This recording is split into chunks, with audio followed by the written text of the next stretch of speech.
حضرت مولانا طارق جمیل صاحب میرے استاد بھی ہیں اور میرے مربی بھی ہیں، اور اللہ کے فضل سے ان سے اللہ نے ایک روحانی تعلق بھی عطا فرمایا ہے۔ آج ایک عجیب بات آپ سب حضرات کو بتا رہا ہوں۔ پہلی مرتبہ جب مولانا کو سنا تو میں پہلی دفعہ اس دعوت کے کام سے متعارف ہو رہا تھا، مجھے پہلی دفعہ ملایا جا رہا تھا، اور ایک دوست مجھے اپنے ساتھ اجتماع پہ لے گیا کراچی کے۔ تو مولانا کا بیان سن کے میں نے اپنے اس دوست سے کہا کہ میں نے ان سے ملنا ہے، تو مجھے کہنے لگا کہ یار ہمارے یہاں حضرات سے ذرا ملنا مشکل ہوتا ہے۔ میں نے کہا کچھ بھی کرو، میں نے ان سے ملاقات کرنی۔ یہ اجتماع کا تیسرا دن ہے، اور 3 دن میں نے مسلسل بیانات بھی سنے اور بزرگوں سے میری ملاقات بھی کرائی میرے اس دوست نے۔ ہر ایک کی بات کافی پراثر اور ہر ایک کی بات کا ایک تاثر، لیکن کچھ فیصلے ایسے ہوتے ہیں، کچھ کیا سبھی فیصلے اوپر آسمانوں پر ہوتے ہیں۔ اللہ کو میری تربیت کے لیے ایک ایسے آدمی سے میرا جوڑ کرنا ضروری تھا کہ جس کی ہر بات کو سن کے میرا دل کہے کہ ہاں جو یہ بات کر رہا ہے وہ میں کر گزروں، یا وہ بات ایسی ہے کہ میں کر سکتا ہوں، یا اس کا میرا غم ایک ہے، یا یہ میری تکلیف کو اوروں سے بہتر سمجھتے ہیں، یا ان کو میری بات اوروں سے بہتر سمجھ آتی ہے۔ مجھے ایک ایسے آدمی کی ضرورت تھی۔ تو وہ میرا دوست مجھے لے گیا مولانا کی طرف۔ اب مولانا اپنے حجرے میں بیٹھے ہوئے تھے، اپنے آپ بیان ختم ہوا تھا، بیان کے بعد آ کر تو مجھے اندر بلایا۔ وہ بھی ایسے کہ میرا دوست گیا حجرے میں، کہا مولانا ایک میرا دوست ہے، اس کا نام جنید جمشید ہے، آپ سے ملنا چاہتا ہے۔ تو مولانا نے کہا جنید جمشید؟ ایسے کہا جیسے مولانا کو یوں لگا ہو کہ یہ نام وہ انہوں نے سنا ہے کہیں۔ تو کہا اس کو اندر لاؤ فوراً۔ تو میں جب اندر گیا تو مجھے مولانا سے سامنے بٹھا لیا، اور سامنے بٹھا کر مجھے عجیب نظروں سے دیکھنا شروع کر دیا۔ تو میں تھوڑا سا ذرا پریشان بھی ہوا، اور میں نے پھر خود ہی پوچھ لیا آپ مجھے اس طرح کیوں دیکھ رہے ہیں؟ تو کہنے لگے کہ تیرے بڑے بڑے بورڈ میرے شہر میں لگے ہوئے ہیں، فیصل آباد میں ان کو دیکھا کرتا تھا۔ آج بھی ایئرپورٹ آ رہا تھا تو کسی بورڈ پر میری نظر پڑی اسی طرح، تو میرے دل میں آیا یا اللہ کیا ایسے نہیں ہو سکتا کہ اس لڑکے سے میری ملاقات ہو جائے اور تو میرے سامنے بیٹھا ہے۔ تو میں نے مولانا سے عرض کی، میں نے کہا مولانا ایک پاکستانی نوجوان یا میری عمر کا کوئی بھی ایک آدمی، میری عمر اس وقت 30 یا 31 سال میری عمر تھی، شہرت اتنی کہ میرے تصور سے بھی باہر کی بات، مال بھی اتنا، نام بھی اتنا۔ میں نے کہا جس شہرت نام دولت کا میری عمر کا ایک نوجوان، ایک پاکستانی نوجوان سوچ بھی نہیں سکتا، مولانا وہ سب میرے پاس ہے، لیکن میں اندر سے بالکل خالی ہوں، ایک پریشان سا انسان ہوں۔ اور یہ بات میں نے مولانا سے ایسے بولی کہ اس بات کا میں نے ذکر کبھی کسی کے سامنے پہلے نہیں کیا، کسی کے سامنے نہیں کیا۔ اور اس کی وجہ یہ ہے کہ یہ جو شو بزنس کے جو ایکٹر اور گانے والے ہوتے ہیں نا، ان کی زندگی ایک جھوٹ ہوتی ہے۔ جب آپ ایکٹر کو دیکھتے ہیں تو اس کو دیکھ کے آپ جانتے ہیں کہ یہ جو کچھ بھی کر رہا ہے جھوٹ ہے، یہ جھوٹ ہے، یہ ایکٹنگ کر رہا ہے، یہ جھوٹ ہے جو بھی کر رہا ہے۔ اور آگے سنو، وہ یہ جانتا ہے کہ آپ بھی جانتے ہیں کہ جو کچھ وہ کر رہا ہے وہ ایک جھوٹ ہے۔ آدمی جس چیز کی محنت، جس کام کو دنیا میں کرتا ہے، وہ کام تھوڑی دیر میں اس کے اوپر سوار ہو جاتا ہے، اور ایک کام کو اگر 10 سال کرے، 15 سال کرے، 20 سال کرے، تو پھر وہ انسان وہی بن جاتا ہے، ایک جھوٹ بن جاتا ہے۔ تو ہم کیا تھے اس وقت؟ ایک جھوٹ تھے، ہم ایک جھوٹ، ایک دھوکا، ہم ایک دھوکا تھے، ہم دنیا والوں کو دھوکا دیتے تھے، دیکھو میں یوں ہوں، حالانکہ دنیا والے جانتے ہیں یہ جھوٹا ہے، یہ ایسا نہیں ہے۔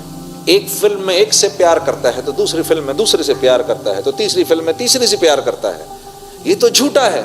ایک عام زندگی میں اگر آپ کسی کو ایسا کرتے ہوئے دیکھیں تو آپ اس کے بارے میں کیا رائے قائم کریں گے؟ تو ہم ساری دنیا کو یہ بتاتے تھے کہ ہم بہت خوش ہیں، لیکن ایک آدمی جو مسلسل جھوٹ کی زندگی گزارے گا، اس کی طبیعت کے اندر تو سوائے جھوٹ کے اور کچھ نہیں ہوگا۔ وہ آپ کو، وہ نہیں تھا بڑا مشہور کمیڈین چارلی چیپلن کا نام سنا نا، بڑا مشہور کمیڈین تھا، ساری دنیا کو ہنساتا تھا۔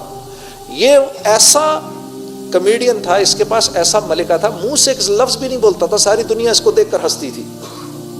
وہ پتہ کیا کہتا تھا؟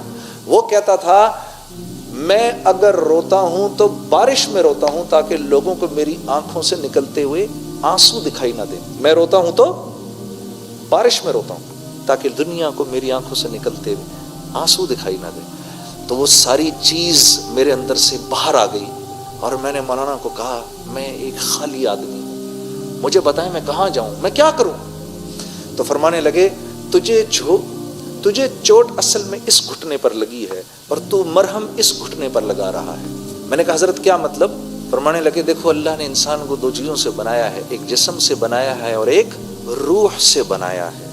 جسم کو کیونکہ مٹی سے بنایا ہے, اس کی تمام ضرورتوں کو مٹی میں رکھا ہے, اور روح اللہ کا امر ہے, آسمانوں سے آئی ہے, تو اس کی خوراک بھی آسمانوں پر ہے, زمین پر نہیں ہے. پھر فرمانے لگے اگر تم کو ایک سونے کے محل میں بند کر دوں اور 4 دن تک کھانا نہ دوں تو تم کیا کرو گے؟ میں نے کہا میں کہوں گا مولانا یہ سونے کا محل لے لو اور مجھے 2 روٹی کھلا دو.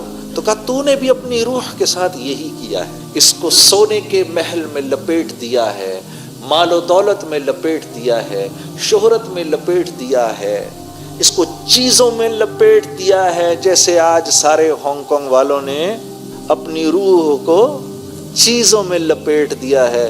کبھی اپنی بلڈنگیں دکھاتے ہیں, کبھی اپنی گاڑیاں دکھاتے ہیں, کبھی ہمیں اپنے بندرگاہیں دکھاتے ہیں, کبھی یہ دکھاتے ہیں. میں بھی کہتا ہوں دکھا لو جو دکھانا ہے. میں نے بھی بہت ساری چیزیں لوگوں کو ایسے ہی دکھائی تھیں, اور جیسے میں اس وقت اندر سے خالی تھا, میں جانتا ہوں اس وقت تم سب بھی اندر سے خالی ہو. کوئی نہیں, تھوڑی ہماری تمہاری دوستی ہو جائے گی, پھر تم مجھے بتاؤ گے کہ تم اس وقت کس قدر محروم ہو. ہاں یہ دیکھو پاکستانی ہمارے سارے کتنے بیوقوف ہیں. یہ آج بھی مولوی صاحب کو مبارکباد دے رہے تھے ہم ہانگ کانگ کا پاسپورٹ ملنے پر. ہم سارے ادھر پاکستان میں بیٹھ کر سب سمجھتے ہیں تم سب یہاں بیٹھ کے کتنے سوکھے ہو. جی ہم کیسے نادان ہیں. وہ جگہ بدلنے سے کیا حالات بدل جاتے ہیں؟ یہ تو زندگی بدلنے سے حالات بدلتے ہیں. تو مجھے مولوی صاحب نے کہا تیرا یہ مسئلہ ہے, تیری روح بھوکی ہے. تو میں نے کہا روح کی غذا کیا ہے؟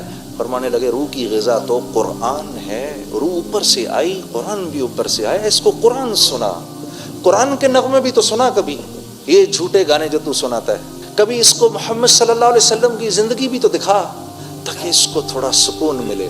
تیرا تو یہ سب سے بڑا مسئلہ ہے, تیری تو روح بھوکی ہے. تو میں نے کہا مولانا موسیقی روح کی غذا ہے. ایسا ہی ہے نا؟ کیوں بھائی؟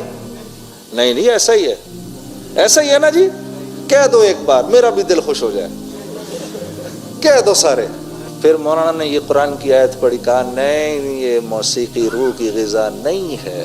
الا بذکر اللہ تطمئن القلوب. یہ مولوی صاحب سے پھر میں نے آیت پہلی بار سنی.